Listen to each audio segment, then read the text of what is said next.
Hello everyone, it is Sunday, November the 19th, just past 11 a.m. This is my first hike in approximately a month, and boy has the weather changed.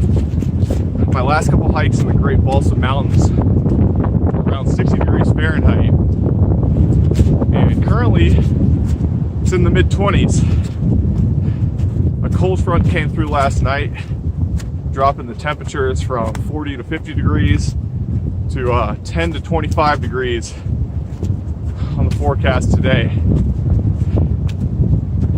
Apparently last night when the main front was coming through, the winds were around 30 to 40 miles an hour, and there's approximately half an inch to an inch of snowfall. Looks like this area got a nice dusting, but nothing too deep. The trail I'm on is currently clear at the moment because it's facing the southern sun. Hopefully that holds up. But anyways, I'm in Great Smoky Mountains National Park in the northeastern corner on the North Carolina side, and I'm hiking the Mount Sterling Trail, which starts at Mount Sterling Gap on a gravel forest road. This trail is about 2.3 miles long. I just passed half a mile junction with the Long Bunk Trail, and it's a steep 2.3 miles. It climbs over 2,000 feet to Mount Sterling Ridge. When I reach the ridge, it's a short hike to Mount Sterling, which is 5,842 feet, and it has a lookout tower. When I reach it, that's going to be my 19th lookout tower, 24 on the challenge. I didn't have a full plan today because it was kind of a visibility and weather dependent. At the moment, I'm at least going to reach Mount Sterling, and what I could do is extend the hike in the opposite direction on the Mount Sterling Ridge Trail to do the bushwhack of Big Cataloochee Mountain, which is a ranked 6,000 footer, which I need to do for that challenge. That would be approximately 12 miles round trip, while Mount Sterling alone is only 5.4 miles. We will see. It's really dependent on how I feel and how the weather is once I'm on the ridge, which is over a mile high. If the wind is really bad, I might cut the hike short. I am prepared for the conditions. It was really cold when I got out of my car, and I bundled up quickly, and this climb so far it's definitely caused me to overheat. But I have long underwear on, my soft shell pants, I got a wind jacket in the bag, and I also have my brand new Smartwool balaclava in case it gets really nasty. We'll see. Wasn't super prepared for this hike physically. I don't have much food or water with me, so I guess you'll just have to find out.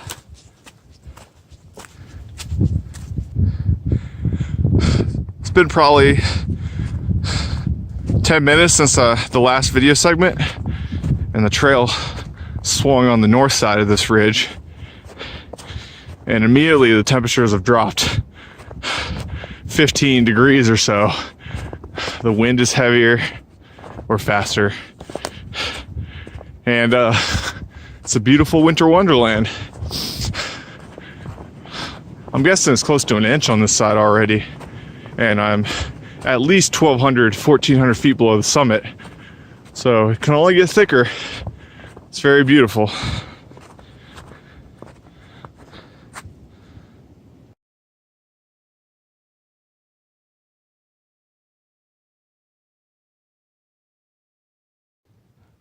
Alright guys, let's bust out the map, show you where I'm at. This is the older version of National Geographic's Great Smoky Mountains map, 229. It's older because it shows the entire park in a 1 in 70,000 scale. Typically, as you well know, I don't recommend National Geographic maps, but for the Smokies, it's fine. And the newer maps that they have divide it in half. So I think the scale's 1 in 35,000, and they divide it in half in quadrants. And this is basically the eastern quadrant to the east of Highway 441. And in the newer map, it'd be zoomed in and have two sides. But generally, I don't really care because the Smokies, all the trails are pretty easy to find, and they all have signs at trail intersections. It's really hard to get lost unless you're going off trail. So I think this map is just fine for me. So I started at Mount Sterling Gap, and I'm following the Mount Sterling Trail. I'm close to the top, actually, where it meets the Mount Sterling Ridge Trail, and that yellow blaze is also for the Benton Mackay Trail. So you can see the Mount Sterling Fire Tower is pretty close to that trail intersection. So right now it's still really cloudy, so I might continue my hike, and you can see that it continues southwest and loops around Big Cataloochee Mountain, and it'd probably be about 400 yards off trail to the top of that mountain, and then go back, and then hopefully in the afternoon when I hit the tower, there'll be clear visibility. So that's my plan. I know Thanksgiving is in 4 days, but sure feels like time for a Christmas song up here. I'm not going to sing for you though. Just wanted to show you the beautiful winter scenery.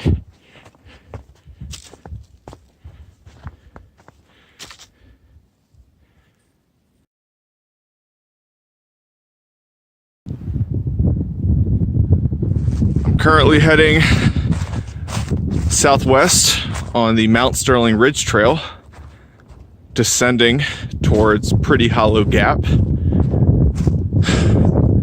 The trail junction was around 5,600 feet, and I've got to drop around 400 feet to the gap, and then I have to climb at least 900 feet, not including any ups and downs, to Big Cataloochee Mountain, and then turn around, and it'll be about 600-foot climb from Pretty Hollow Gap up to Mount Sterling.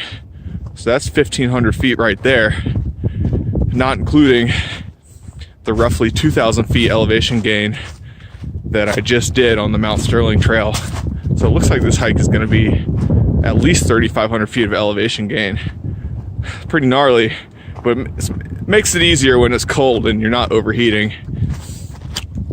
I've read on multiple sites and books that the conifer forest along the Mount Sterling Ridge Trail is one of the prettiest in the park, and so far it's not disappointing. At this elevation, we got a lot of nice big spruce and some pine mixed in. It's really pretty up here, but I'm getting chilly because I'm not climbing anymore, so I don't have to layer up again.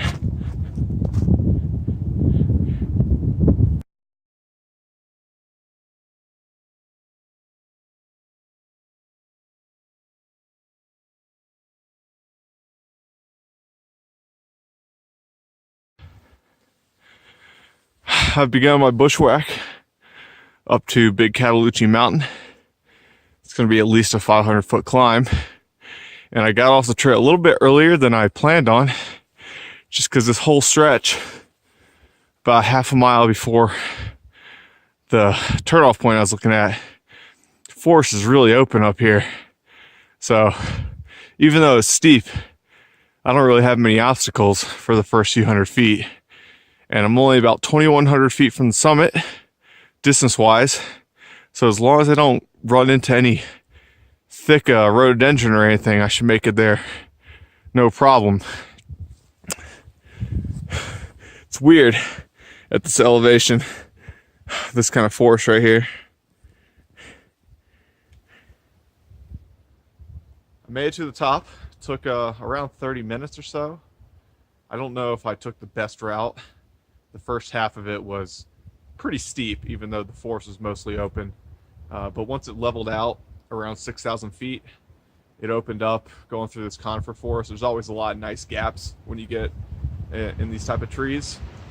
So Big Cataloochee Mountain is my 30th out of 40 south beyond 6,000 peaks. This is listed as 6,155 feet from most sources, but the newest National Park USGS survey map on my Avenzaphone has it as 6,143. Either way, they're both between the 6,120 and 6,160 contour. So this is the biggest peak on Mount Sterling Ridge. You can also consider it part of the Balsam Mountain transverse chain. They kind of intersect at Balsam Corner in that direction. This is a really wide, broad peak. The eastern sub-peak is Big Butt and the western sub-peak is Balsam Corner. Neither of those count for ranked peaks at all. But once I got up top here, I think the high point is back there. I went to a few spots. I couldn't find a USGS marker, flagging tape, or a sign anywhere. I did find a tiny little, I took a picture of it, a tiny little tin or aluminum marker nailed to a tree. It wasn't at the high point, but it was really close to it. And there's some National Park engraving on it. So I think I already passed it. I'm pretty behind schedule. I'm gonna have to book it down and book it back to Mount Sterling. I'm probably not gonna get to Mount Sterling until 4:30ish. Hopefully I get done before dark.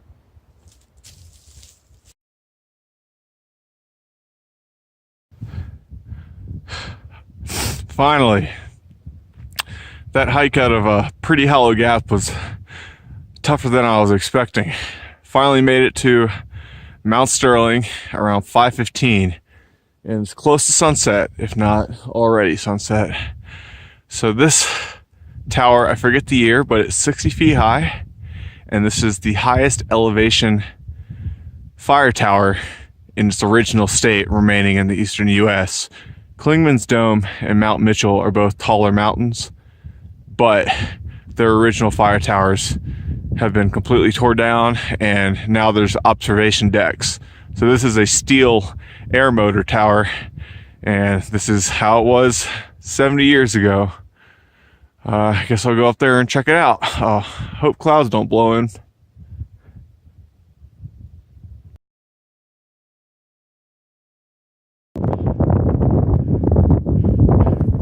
It's just my luck. It's been mostly clear this afternoon, and right when I reach the fire tower, some wind and clouds blow in. My hands are freaking killing me. Woo! So I'm on Mount Sterling, which is 5,842 feet. It's got tremendous 360-degree views from the stairs just below the cab. Almost all the windows are intact, and snow is covering them, so you can't really get any views in there. This is the main crest of the Smokies, I believe. Those might be the flat ball. I really don't know, because there's so many clouds I can't really tell what's what. See, the sun is setting. Oh well, maybe I'll visit this another time using a different trail, but I can't hold the camera too much longer. My hands are gonna die.